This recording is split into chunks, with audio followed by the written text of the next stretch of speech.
پاکستان کے 9 ایسے ٹیلنٹ جو اپنی مکمل صلاحیت تک نہ پہنچ سکے۔ پاکستان کرکٹ میں ٹیلنٹ کی کبھی کمی نہیں رہی۔ ہر دور میں ایسی کھلاڑی سامنے آئی جنہوں نے ابتدائی دنوں میں شاندار کارکردگی دکھائی، بڑی کھلاڑیوں کو متاثر کیا اور ان سے بہت بڑی امیدیں وابستہ ہوئی، لیکن وقت گزرنے کے ساتھ یا تو وہ ٹیم سے باہر ہوتے گئے، یا انہیں مسلسل مواقع نہیں ملی، یا پھر فارم فٹنس، انجریز اور اپنے فیصلوں کی وجہ سے ان کا کیریئر توقعات کے مطابق آگے نہ بڑھ سکا۔ یہاں 9 ایسی کھلاڑی کا جائزہ ہے جنہیں اکثر پاکستان کے ضائع ہونے والا ٹیلنٹ میں شمار کیا جاتا ہے۔ نمبر 1، حیدر علی۔ حیدر علی کا نام پاکستان کے جدید دور کے ان نوجوان بلے بازوں میں آتا ہے جن سے بہت زیادہ امیدیں وابستہ کی گئی تھی۔ انہوں نے پاکستان کے لیے 2020 میں T20 انٹرنیشنل ڈیبیو کیا۔ ان کا انداز بیٹنگ جارحانہ تھا، وہ خاص طور پر پل شاٹ اور فرنٹ فٹ پر طاقتور شاٹ کھیلنے کی صلاحیت رکھتے تھے۔ ان کی انڈر-19 اور ڈومیسٹک کارکردگی نے انہیں قومی ٹیم تک پہنچایا۔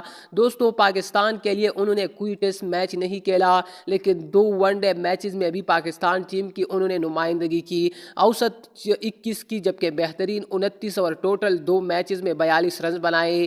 T20 انٹرنیشنل کیریئر کی اگر بات کروں تو 35 میچز میں انہوں نے پاکستان ٹیم کی نمائندگی کی، 505 رنز بنائے، اوسط 17.41 کی، جبکہ بہترین 68 رنز اور 3 نصف سینچری ان کے کیریئر میں درج ہے۔ ان کا مجموعی بین الاقوامی ریکارڈ اس صلاحیت کے مقابلے میں کم دکھائی دیتا ہے جس کی ان سے توقع کی گئی تھی۔ حیدر علی کو قومی ٹیم میں مسلسل جگہ بنانے کے لیے سب سے بڑا مسئلہ کنسسٹنسی کا رہا۔ وہ کبھی شاندار اننگ کھیلتے تو اگلے میچز میں رنز نہ بنا پاتے، یعنی ان کے معاملے میں صرف یہ کہنا درست نہیں کہ پاکستان نے انہیں باہر کر دیا۔ حقیقت یہ ہے کہ انہیں مواقع بھی ملے لیکن وہ مستقل کارکردگی دکھا کر اپنی جگہ پکی نہ کر سکے۔ حیدر علی کے معاملے ناانصافی سے زیادہ درست لفظ ضائع ہونے والا صلاحیت ہے، کیونکہ ان کے عدد و شمار بتاتی ہے کہ بین الاقوامی سطح پر انہیں اپنے ڈومیسٹک صلاحیتوں کے مطابق کامیابی نہیں ملی۔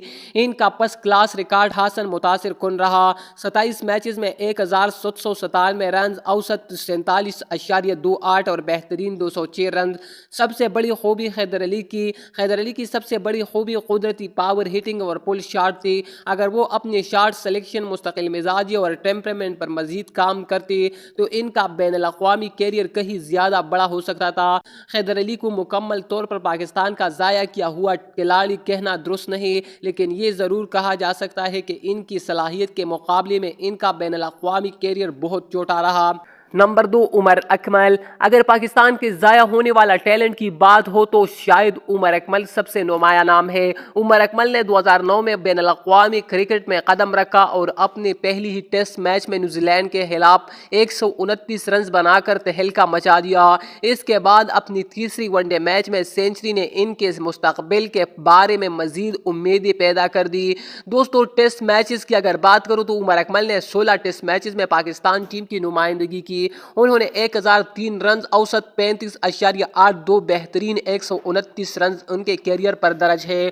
ون ڈے کرکٹ کی اگر بات کروں تو ون ڈے کیریئر میں عمر اکمل نے 121 میچز میں 3194 رنز، جبکہ 34.34 کی اوسط، بہترین 102، 2 سینچریاں اور 20 نصف سینچریاں ان کی کیریئر پر درج ہے۔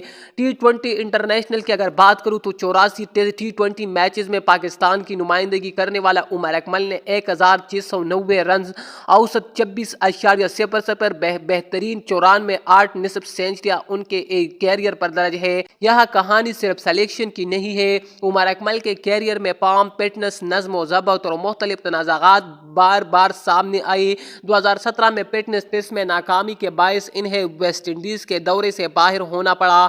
بعد کے برسوں میں وہ کئی مرتبہ ٹیم سے اندر اور باہر ہوتے رہے۔ ان کے اوپر 2020 میں اینٹی کرپشن قوانین کے خلاف ورزی کے معاملے میں پابندی بھی لگی جس نے ان کے کیریئر کو مزید نقصان پہنچایا۔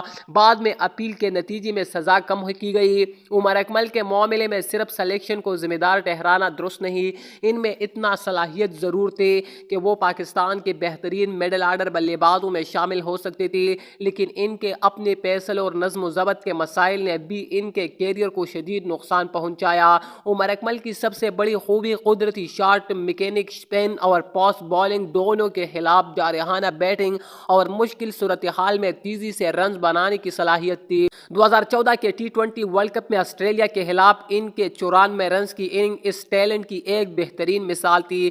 عمر اکمل پاکستان کا سب سے بڑا وٹ آف ہو سکتی تھی، یعنی اگر ٹیلنٹ کے ساتھ مستقل مزاجی فٹنس اور نظم و ضبط بھی برقرار رہتا تو شاید ان کا کیریئر بالکل مختلف ہوتا۔ نمبر 3، صہیب مقصود۔ صہیب مقصود کی کہانی بہت دلچسپ ہے کیونکہ ان کا اصل سفر ایک سپن بالر کے طور پر شروع ہوا تھا۔ انہوں نے 2004 میں فرسٹ کلاس ڈیبیو کیا، لیکن کمر کی شدید انجری نے انہیں تقریباً 3 سال کرکٹ سے دور رکھا۔ بعد میں انہوں نے خود کو مڈل آرڈر بلے باز کے طور پر دوبارہ بنایا۔ دوستو، ڈومیسٹک کرکٹ میں ان کی شاندار کارکردگی رہی۔ 2010 اور 2011 کے سیزن میں انہوں نے 951 رنز بنائے۔ اگلی سیزن میں انہوں نے اس سے بھی بہترین کارکردگی دکھاتی ہوئی 1020 رنز بنائے۔ کرکٹ میں بھی انہوں نے ایک سیزن میں لسٹ اے میں 78 کی اوسط سے بنائی رنز تقریباً 944 پاکستان کے لیے ایک ریکارڈ تھا۔ ون ڈے کیریئر کی اگر بات کروں تو انہوں نے 29 میچز میں 781 رنز اوسط 30.04 بہترین 89 5 نصف سینچریاں۔ T20 انٹرنیشنل کی اگر بات کروں تو 26 میچز میں پاکستان ٹیم کی نمائندگی کی، 273 رنز بنائی، اوسط 13.5 کی بہترین 37 رنز۔ ٹیسٹ کوئی میچ نہیں کھیلا۔ انہوں نے 2013 میں T20 اور پھر اس سال جنوبی افریقہ کے خلاف ون ڈے ڈیبیو کیا۔ ون ڈے کے پہلی 2 اننگز میں نصف سینچریاں بھی بنائی۔ دوستو، اصل مسئلہ کیا تھا؟ صہیب مقصود کا مسئلہ یہ تھا کہ وہ مسلسل ٹیم میں اپنی جگہ نہیں بنا سکے۔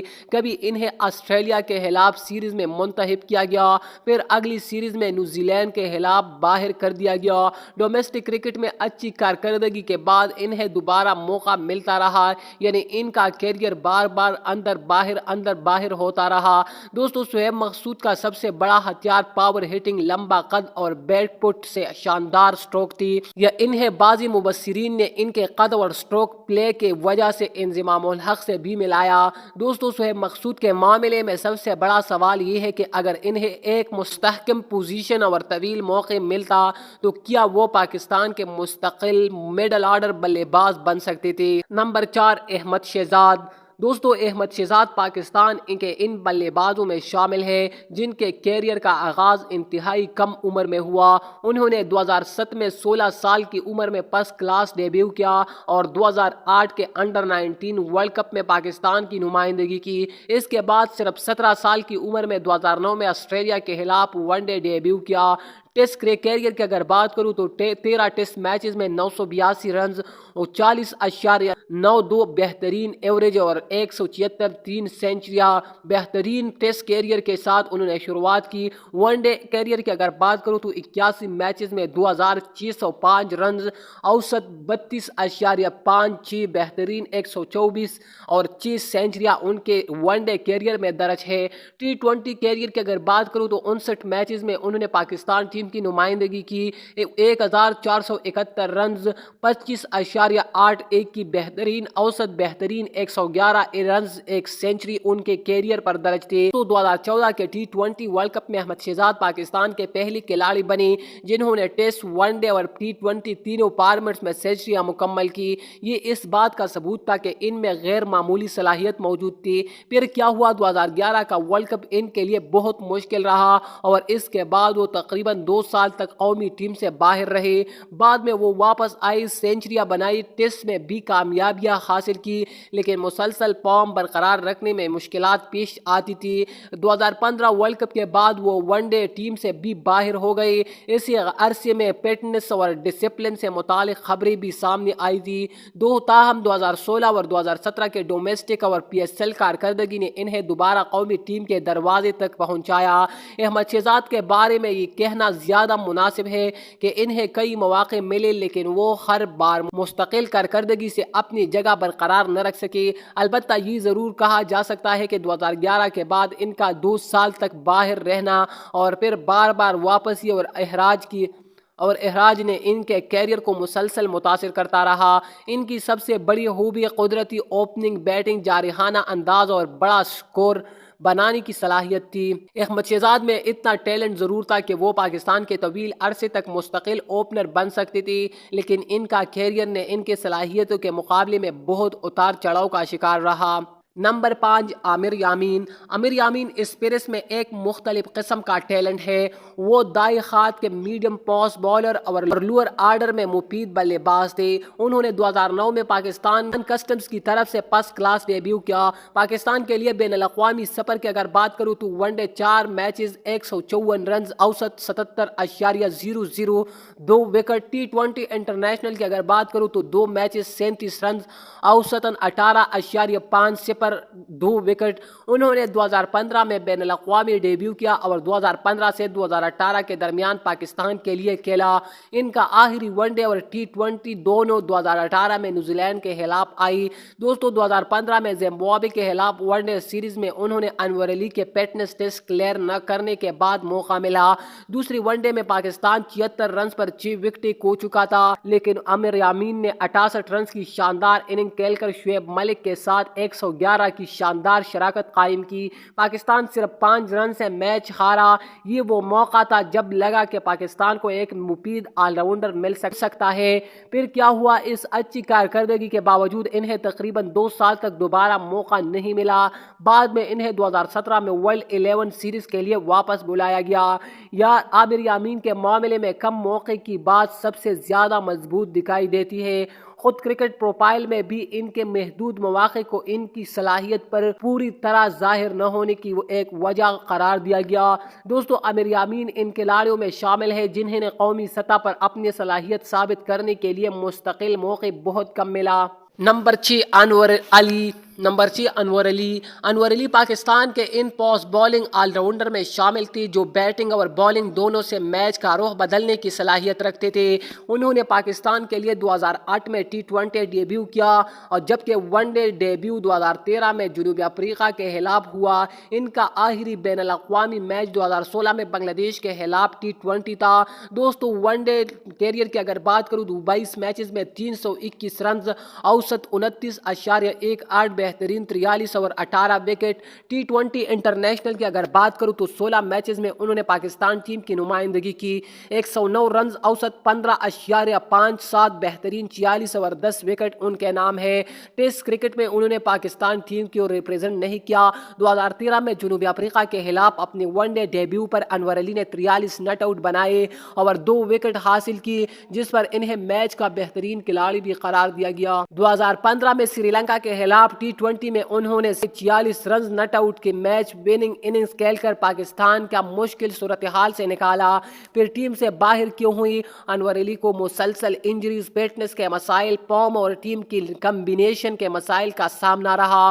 وہ ایک ایسی وقت میں کھیل رہے تھے جب پاکستان مسلسل مختلف آل راؤنڈرز کو آزما رہا تھا۔ ان کا آخری ون ڈے میچ 2016 سے پہلی نیوزی لینڈ کے خلاف جنوری 2016 میں آیا، جب آخری T20 مارچ 2016 میں بنگلہ دیش کے خلاف تھا۔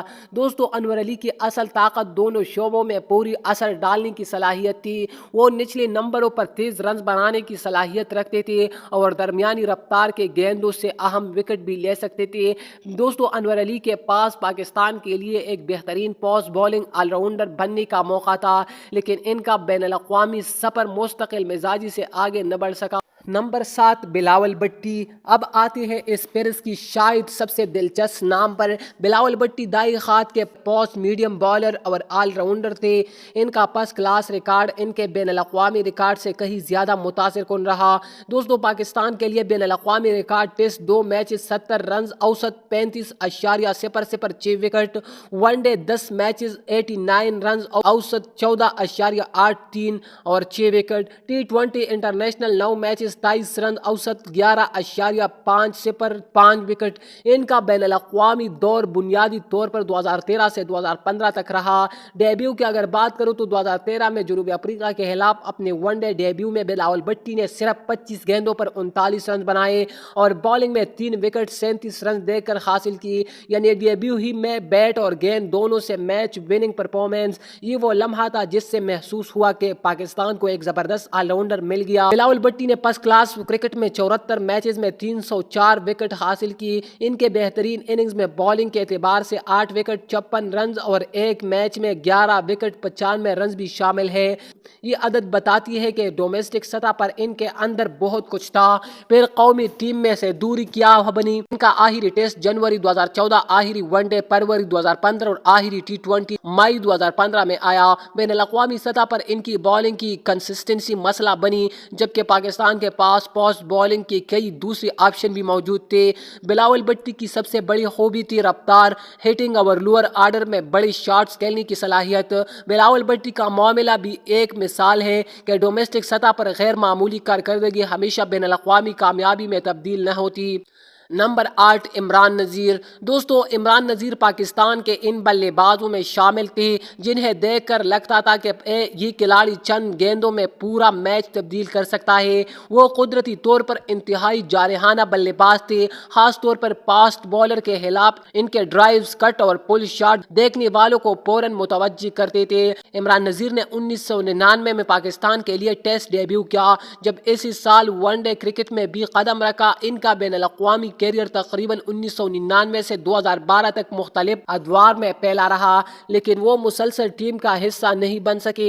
ان کا سب سے بڑا مسئلہ یہی تھا کہ وہ ایک مستقل جگہ بنانے کے باوجود کئی مرتبہ ٹیم سے باہر ہوتے رہے۔ عمران نذیر نے پاکستان کے لیے 8 ٹیسٹ میچز کھیلے اور تقریباً 427 رن بنائے۔ ان کے بہترین ٹیسٹ اننگ 127 رن رہی، یعنی ٹیسٹ کرکٹ میں انہیں زیادہ لمبا موقع نہیں ملا، حالانکہ وہ ٹاپ آرڈر میں جارحانہ بلے بازی کر سکتے تھے۔ ون ڈے کرکٹ میں ان کا ریکارڈ ٹیسٹ کے مقابلے میں کہیں بڑا تھا۔ انہوں نے پاکستان کے لیے تقریباً 79 ون ڈے میچز کے لیے اور 1897 رنز بنائے۔ ان کے بہترین ون ڈے اننگز 160 رنز رہے۔ ان کے نام 2 ون ڈے سینچریاں اور متعدد نصف سینچریاں بھی ہیں۔ عمران نذیر پاکستان کے ابتدائی T20 دور کے اہم جارحانہ اوپنرز میں سے ایک تھی۔ انہوں نے پاکستان کے لیے 25 T20 انٹرنیشنل میچز کے لیے اور تقریباً 580 رنز بنائے۔ ان کی بہترین T20 اننگز جو ہے 59 رنز ہے۔ دوستو، سب سے بڑی وجہ کیا بنی؟ ان کی سب سے بڑی خوبی تھی کہ قدرتی جارحانہ بیٹنگ۔ وہ روایتی انداز میں ہٹ ہونے کے لیے 20-30 گیندیں نہیں لیتے تھے۔ اگر انہیں شروع میں چند باؤنڈریز مل جاتی تو وہ بالنگ اٹیک کو مکمل طور پر تباہ کر سکتے تھے۔ انہیں خوبیوں کی وجہ سے انہیں پاکستان کا ایک انتہائی خطرناک اوپنر سمجھا جاتا تھا۔ یہاں کہانی تھوڑی تلخ ہے۔ عمران نذیر کا کیریئر مسلسل اندر اور باہر ہونے کے سے متاثر ہوا۔ کبھی فارم کا مسئلہ بنا، کبھی فٹنس، کبھی انجری اور کبھی سلیکشن کے فیصلے۔ انہوں نے ایک وقت میں پاکستان کے لیے شاندار کارکردگی دکھائی، پھر ٹیم سے باہر ہو گئی، دوبارہ واپس آئی اور پھر دوبارہ جگہ کھو بیٹھی۔ یعنی انہیں وہ مسلسل اعتماد نہیں مل سکا جس کے ساتھ ایک اوپنر اپنی جگہ مضبوط کرتا ہے۔ ان کے معاملے میں یہ کہنا مناسب ہوگا کہ ان کے ٹیلنٹ کے مقابلے میں ان کا بین الاقوامی کیریئر چھوٹا رہا، لیکن اس کا تمام الزام سلیکٹر پر ڈالنا بھی درست نہیں۔ ان کے اپنے فٹنس اور مسلسل کارکردگی کے مسائل بھی ان کے کیریئر میں رکاوٹ بنتے رہی۔ یہ کہنا زیادہ مناسب ہے کہ عمران نذیر کے پاس سٹار بننے کی صلاحیت تھی، لیکن وہ اس صلاحیت کو مستقل بین الاقوامی کارکردگی میں تبدیل نہ کر سکے۔ T20 اور محدود اوور کی کرکٹ میں ان کے جارحانہ بیٹنگ آج بھی یاد کی جاتی ہے۔ وہ ایسے بلے باز تھے جن کے بارے میں شائقین کو ہمیشہ یہ احساس رہا اگر عمران نذیر مستقل مزاج رہتے تو شاید پاکستان کے سب سے خطرناک اوپنر میں شامل ہوتے۔ نمبر 9 عابد علی۔ اب آتے ہیں عابد علی کی طرف۔ عابد علی کی کہانی باقی کھلاڑیوں سے بالکل مختلف ہے۔ وہ نوجوانی میں قومی ٹیم کے مستقل رکن نہیں بن سکی۔ انہیں بین الاقوامی سطح پر موقع کافی دیر سے ملا، لیکن جب موقع ملا تو انہوں نے ایسا آغاز کیا جو پاکستان کرکٹ کی تاریخ میں ہمیشہ یاد رکھا جائے گا۔ پاکستان کے لیے ڈیبیو کیا عابد علی نے 2019 میں۔ پاکستان کے لیے ون ڈے ڈیبیو کیا اور اپنے پہلی ہی ون ڈے میچ میں انہوں نے آسٹریلیا کے خلاف 112 رنز کی شاندار سینچری بنا دی۔ یہ ایک غیر معمولی آغاز تھا، لیکن اصل حیرت اس وقت ہوئی جب انہوں نے اسی سال ٹیسٹ ڈیبیو بھی کیا۔ ٹیسٹ ڈیبیو کی اگر بات کروں تو عابد علی نے اپنے پہلے ٹیسٹ میں سری لنکا کے خلاف 109 نٹ آؤٹ رنز بنائے۔ اس کے ساتھ وہ پاکستان کے ایسے کھلاڑی بن گئے جنہوں نے اپنی ون ڈے اور ٹیسٹ ڈیبیو دونوں میں سینچریاں اسکور کی۔ یہ عالمی کرکٹ میں بھی انتہائی نایاب کارنامہ ہے، یعنی ایک ایسا کھلاڑی جس بین الاقوامی کرکٹ کا موقع کافی دیر سے ملا، اس نے موقع ملتی ہی دنیا کو بتا دیا کہ ٹیلنٹ کی کوئی عمر نہیں ہوتی۔ ٹیسٹ کیریئر کی اگر بات کروں تو عابد علی نے پاکستان کے لیے 16 ٹیسٹ میچز کے لیے انہوں نے تقریباً 1180 رنز بنائے۔ ان کی بیٹنگ اوسط تقریباً 36 رنز رہی۔ ان کے نام 4 ٹیسٹ سینچریاں اور 5 نصف سینچریاں ہیں۔ ان کے بہترین ٹیسٹ اننگز 215 رنز نٹ آؤٹ رہے۔ یہ ان کے کیریئر کی سب سے بڑی اننگز ہے۔ ون ڈے کیریئر کی اگر بات کروں تو عابد علی نے 6 ون ڈے میچز کے لیے انہوں نے تقریباً 234 رنز بنائے۔ ان کی اوسط تقریباً 47 رہی۔ ان کے نام ایک ون ڈے سینچری اور ایک نصف سینچری بھی ہے۔ یہ ریکارڈ اس لیے بھی خاص ہے کہ انہیں ون ڈے میں صرف چند ہی موقع ملے۔ دوستو، عابد علی کی اصل طاقت ٹیمپرمنٹ اور لمبی اننگز کھیلنے کی صلاحیت تھی۔ وہ غیر ضروری شاٹ کے بجائے وکٹ پر وقت گزار سکتے تھے۔ اس کرکٹ میں ان کا انداز خاص طور پر مؤثر تھا کیونکہ وہ گیند کو دیر سے کھیلتے تھے، اننگز کو تعمیر کرتے تھے، لمبی پاریاں کھیلنے کی صلاحیت رکھتے تھے، سپن اور پاس بالنگ دونوں کے خلاف کھیل سکتے تھے۔ دوستو، یہاں ایک دلچسپ سوال پیدا ہوتا ہے، اگر عابد علی میں اتنی صلاحیت تھی تو انہیں بین الاقوامی کرکٹ میں موقع اتنی دیر سے کیوں ملا؟ وہ کئی سال ڈومیسٹک کرکٹ میں رنز بناتے رہے لیکن قومی ٹیم میں جگہ بنانے کے لیے انہیں طویل انتظار کرنا پڑا۔ اس لحاظ سے یہ ضروری کہا جا سکتا ہے کہ عابد علی کو بین الاقوامی کرکٹ میں موقع بہت دیر سے ملا، لیکن یہ کہنا ہے کہ انہیں جان بوجھ کر کسی خاص وجہ سے روکا گیا، اس لیے کہ مستند ثبوت موجود ہونا ضروری ہے۔ عابد علی کے کیریئر کا سب سے افسوسناک پہلو یہ ہے کہ جب انہوں نے آخر کار قومی ٹیم میں مستقل جگہ بنانا شروع کی تو ان کا کیریئر ایک سنگین صحت کے مسئلے سے متاثر ہوا۔ 2021 میں ٹیسٹ میچز کے دوران انہیں دل کی تکلیف ہوئی اور بعد میں ان کے دل کے علاج کے لیے سرجری کی گئی۔ اس کے بعد وہ دوبارہ اسی انداز میں اپنے بین الاقوامی کرکٹ میں واپس نہ آ سکے۔ یہ ان کے کیریئر کا انتہائی افسوسناک موڑ تھا۔ عابد علی کے بارے میں سب سے بڑا سوال یہ ہے، اگر انہیں 2015 یا 2016 کے آس پاس ہی پاکستان کے ٹیسٹ ٹیم میں موقع مل جاتا اور اگر ان کا صحت کا مسئلہ پیش نہ آتا تو آج ان کے رنز کہاں ہوتے؟ یہ وہ سوال ہے جس کا جواب شاید کبھی نہیں مل سکے گا۔ عمران نذیر اور عابد علی میں بڑا فرق، دونوں کھلاڑیوں کی کہانی ایک دوسرے سے بالکل مختلف ہے۔ عمران نذیر جلدی پاکستان ٹیم میں آئے، انتہائی جارحانہ بلے باز تھے مگر مستقل جگہ برقرار نہ رکھ سکے۔ عابد علی بہت دیر سے قومی ٹیم میں آئے لیکن آتی ہی ون ڈے اور ٹیسٹ دونوں ڈیبیو پر سینچری بنا دی۔ ایک کے پاس ٹیلنٹ بہت پہلے سامنے آ گیا مگر کیریئر مستقل نہ رہ سکا، جبکہ دوسرے کو صلاحیت ثابت کرنے کا موقع ہی بہت دیر سے ملا۔ دوستو، یہ نو کھلاڑی تھی: حیدر علی قدرتی پاور ہٹنگ مگر مستقل مزاجی کی کمی، عمر اکمل غیر معمولی ٹیلنٹ مگر فارم، فٹنس اور ڈسپلن نے کیریئر متاثر کیا، شعیب مقصود ڈومیسٹک کرکٹ کا زبردست پرفارمر مگر قومی ٹیم میں مستقل جگہ نہ بنا سکے، احمد شہزاد تینوں فارمیٹس میں سینچریاں بنانے والا بلے باز مگر مستقل مزاجی کا مسئلہ رہا، عامر یامین مفید آل راؤنڈر مگر بہت محدود بین الاقوامی مواقع، انور علی کی اگر بات کروں پاس بالنگ آل راؤنڈر مگر انجریز اور مستقل کارکردگی نے راستہ روکا، بلاول بھٹی ڈومیسٹک کرکٹ میں 300 سے زائد فرسٹ کلاس وکٹ مگر بین الاقوامی کیریئر مختصر رہا، عمران نذیر قدرتی جارحانہ اوپنر لیکن اندر باہر ہونے اور فٹنس فارم کے مسائل نے نقصان پہنچایا، عابد علی دیر سے موقع ملا، ڈیبیو پر تاریخ رقم کی مگر صحت کے مسئلے نے کیریئر کو بڑا نقصان پہنچایا۔ پاکستان کرکٹ کے شائقین کے لیے شاید سب سے بڑا سوال یہی رہے گا، اگر ان 9 کھلاڑیوں میں سے ہر ایک کو اپنی عروج کے وقت مسلسل اعتماد، مستقل جگہ اور مناسب مواقع ملتے تو پاکستان کے پاس آج کتنے مزید بڑے نام ہوتے، اور یہی وجہ ہے کہ یہ 9 کھلاڑی پاکستان کرکٹ کے واٹ اپ چیپٹر کا حصہ بن چکے ہیں۔ تو آپ کے خیال میں وہ کون سا کھلاڑی ہے جو آج بھی آپ یاد کر رہے ہیں کہ یہ اگر ان کو مستقل موقع ملا تو شاید وہ پاکستان کا بڑا سپر سٹار بن سکتا تھا؟ لیکن آپ اس حوالے سے کیا رائے رکھتے ہیں کمنٹ سے۔ پاکستان کو 200 ٹیسٹ وکٹوں والا فاسٹ بالر کا انتظار، کیا آپ یقین کریں گے کہ پاکستان نے وقار یونس کے بعد آج تک کوئی ایسا فاسٹ بالر پیدا نہیں کیا جو ٹیسٹ کرکٹ میں 200 وکٹ کا سنگی امیل عبور کر سکے؟ پاکستان کی تاریخ ہمیشہ سے شاندار فاسٹ بالر سے بھری رہی ہے۔ وسیم اکرم، وقار یونس، شعیب اختر اور محمد آصف جیسے گیند بازوں نے دنیا بھر کے بڑے بڑے بلے بازوں کو مشکلات میں ڈالا، لیکن ایک سوال آج بھی پاکستانی کرکٹ کے سامنے کھڑا ہے، وقار یونس کے بعد 200 ٹیسٹ وکٹ لینے والا اگلا پاکستانی فاسٹ بالر آخر کب آئے گا۔ اور حیران کن بات یہ ہے کہ کئی باصلاحیت بالر اس مقام تک پہنچنے کی صلاحیت رکھتے تھے، لیکن انجری، فارم، محدود مواقع اور بعض اوقات وقت سے پہلے کرکٹ سے دوری ان کا سفر روک دیا۔ وقار یونس پاکستان کے ان عظیم فاسٹ بالر میں شامل ہیں جنہوں نے ٹیسٹ کرکٹ میں 200 سے زیادہ وکٹ حاصل کی۔ ان کے بعد پاکستان کے پاس کئی ایسے فاسٹ بالر آئے جنہوں نے شاندار آغاز کیا، مخالف ٹیموں کو پریشان کیا اور اپنے رفتار سوئنگ سے دنیا بھر میں نام بنایا، لیکن مسئلہ یہ رہا کہ ان میں سے زیادہ تر بالر اپنے کیریئر کو طویل عرصے تک برقرار نہ رکھ سکے۔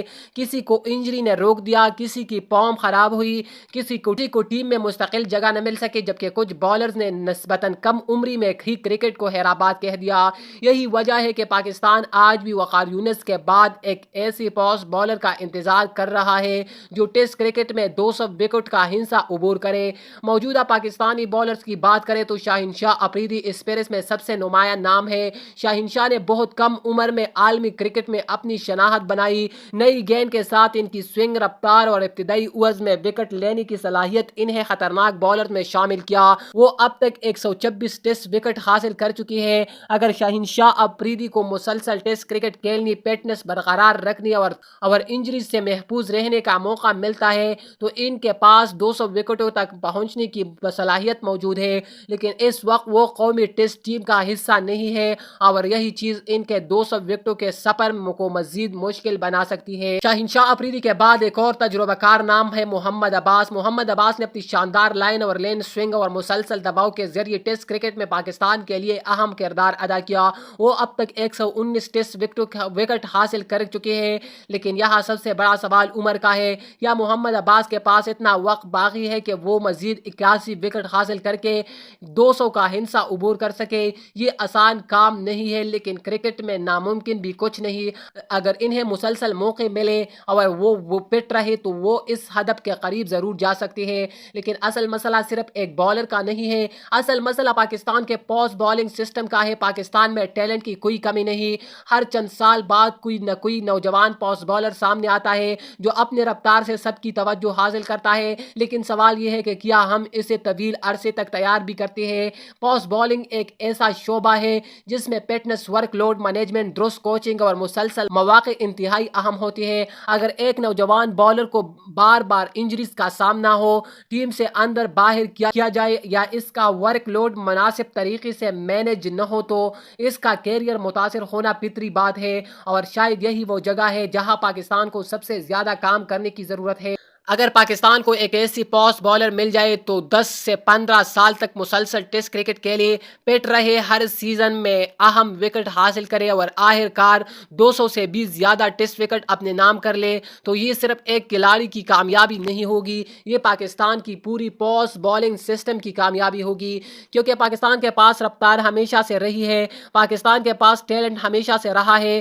کمی اگر رہی تو وہ صرف تسلسل، فٹنس، مستقل مواقع اور درست رہنمائی کی ہے۔ تو اب اصل سوال آپ سے ہے، وقار یونس کے بعد پاکستان کو 200 ٹیسٹ وکٹ لینے والا اگلا فاسٹ بالر آخر کب ملے گا؟ کیا شاہین شاہ افریدی یہ کارنامہ انجام دے سکتی ہے، یا پھر پاکستان کا اگلا 200 وکٹ والا فاسٹ بالر ابھی کسی اکیڈمی، کسی گاؤں یا کسی مقامی گراؤنڈ میں اپنے باری کا انتظار کر رہا ہے؟ آپ کے خیال میں پاکستان کا اگلا 200 ٹیسٹ وکٹ لینے والا فاسٹ بالر کون ہوگا؟ اپنے رائے کامنٹ میں ضرور بتائیں۔ ویڈیو پسند آئی ہے تو لائک کریں، چینل کو سبسکرائب کریں اور پاکستان کرکٹ کے ایسی ہی دلچسپ اور معلوماتی ویڈیو کے لیے ہمارے ساتھ جڑے رہے۔ پاکستان میں فاسٹ بالنگ کا ٹیلنٹ کبھی ختم نہیں ہوگا، سوال صرف یہ ہے کہ اگلا 200 وکٹوں والا فاسٹ بالر ہمیں کب ملے گا؟ اس حوالے سے آپ لوگ کیا رائے رکھتے ہیں کمنٹ میں ضرور بتائیں، اور ساتھ ہی ہمارا یوٹیوب چینل کو سبسکرائب کریں تاکہ کرکٹ سے ریلیٹڈ ہر تازہ ترین خبر آپ کو بر وقت ملتے رہے۔ شکریہ۔ پاکستان کو 200 ٹیسٹ وکٹوں والا فاسٹ بالر کا انتظار۔ کیا آپ یقین کریں گے کہ پاکستان نے وقار یونس کے بعد آج تک کوئی ایسا فاسٹ بالر پیدا نہیں کیا جو ٹیسٹ کرکٹ میں 200 وکٹ کا قسم کی امید عبور کر سکے؟ پاکستان کی تاریخ ہمیشہ سے شاندار فاسٹ بالر سے بری رہی ہے۔ وسیم اکرم، وقار یونس، شعیب اختر اور محمد آصف جیسے گیند بازوں نے دنیا بھر کے بڑے بڑے بلے بازوں کو مشکلات میں ڈالا، لیکن ایک سوال آج بھی پاکستانی کرکٹ کے سامنے کھڑا ہے،